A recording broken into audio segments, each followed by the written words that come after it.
Hi, my name is Pauline, and I would like to share with you a very interesting project that I started with a common need from me and one of my teachers from the Master in Imagineering, Celiani. Everything started after a research class when we engaged in a conversation about the possibilities of developing research that can be fun and sexy.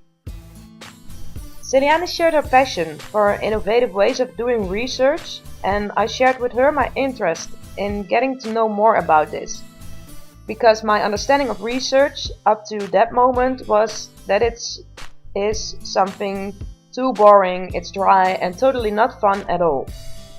We also discussed about how many interesting and intelligent students who are doing very innovative work ended up running away from doing research because they have this understanding that creativity and fun cannot be matched with doing research.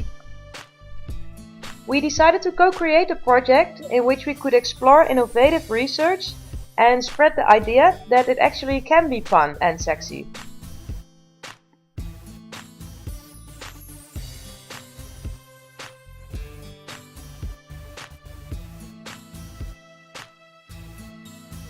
So, what do you guys think of research? I think it's quite boring.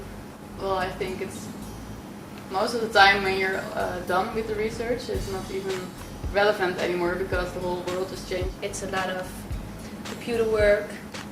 Yeah, I don't like doing stuff on the computer, but I just want to go out there and You have to use some kinds of programs that are really difficult to use.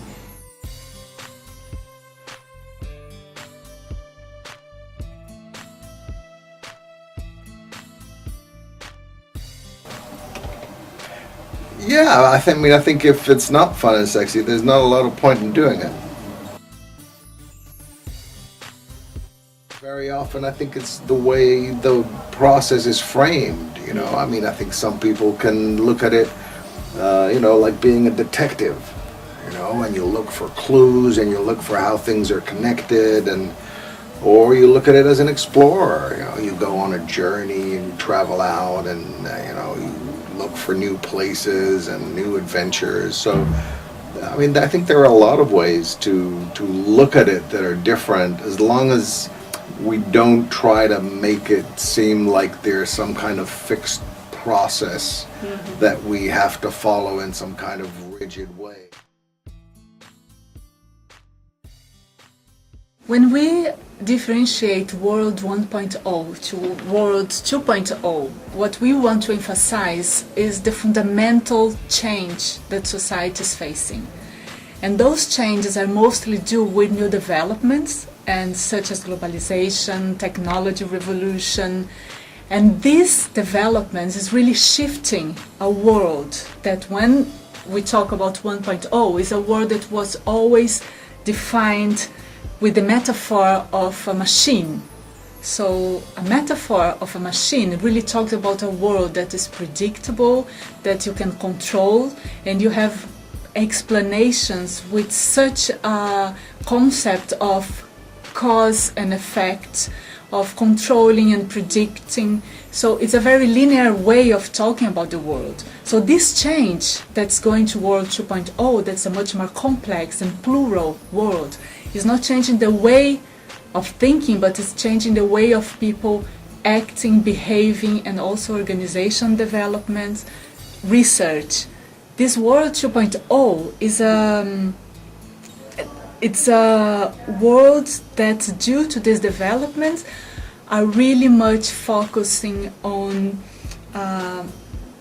all these voices playing a role. So all these voices now get much importance, and they have to be coming together. So every time you are working with a specific project, with a specific research, if you take into account this World 2.0, you have to have as your participants all these stakeholders, all these people involved. You have to take into account the context in which you are working. And also the process of doing the research is as important as the end result. Because if you're taking into account all these voices, what happens?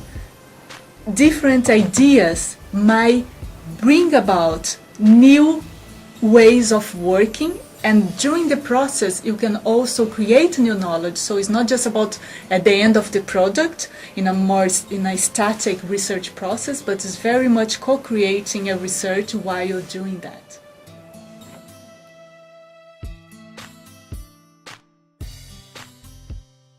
Research 2.0 and Research 1.0 actually is a metaphor we like to use for this project, because it helps us in separating the two different types of research that we want to make a point.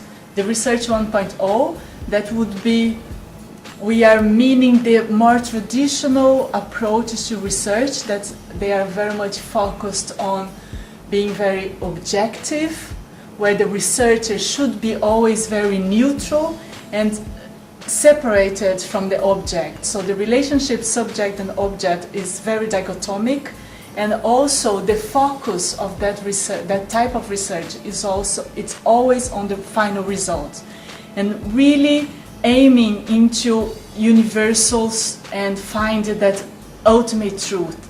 On the other hand, what we're calling Research 2.0 is those type of innovative researches that is really emerging in the 21st century in the movements we are calling postmodernism, postpositivism, which are movements that are really trying to create a research that is less focused on this neutrality, on this dichotomic relationship, but more interested in co-create with those participants.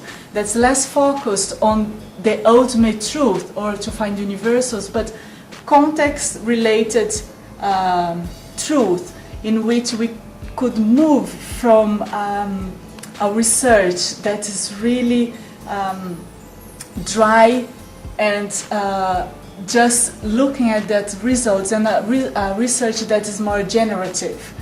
And that's not an easy job to do, and something we are trying to co-create with the students is really building our own story. So since there are many stories to tell about research, the more traditional approach, this innovative approach, and how those approaches emerged, we were trying to co-create together in the class and really bringing some very important concepts and start from there.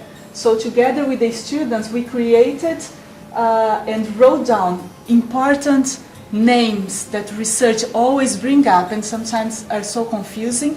And here we could really build a story together in which we have the movements in Research 2.0, how it differentiates from the movements on Research 1.0, and what kind of implications we have when approaching from 1.0 or 2.0, what kind of methodologies you can use, what kind of methods to collect data, to analyze data, to really co-create possibilities with your subject of investigation.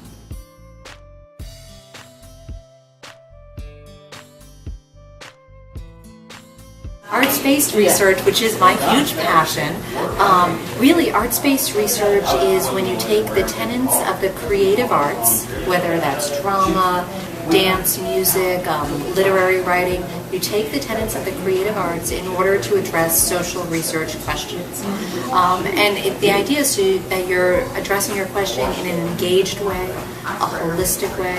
You might be using the arts for part of your project, so it might be just for data collection or just analysis or just to represent your findings or part of your findings, or you might use it throughout the whole process. And there's a ton of work out there across the disciplines where people are using arts-based research in all of these different ways. I think each research methodology should be judged based on its own criteria. So arts-based methods can't be judged the way quantitative research would be evaluated. For example, reliability becomes a problem right away. Generalizability might become... These are not valid. So in the arts-based community, people have come up with criteria by which you judge it. So how useful is it?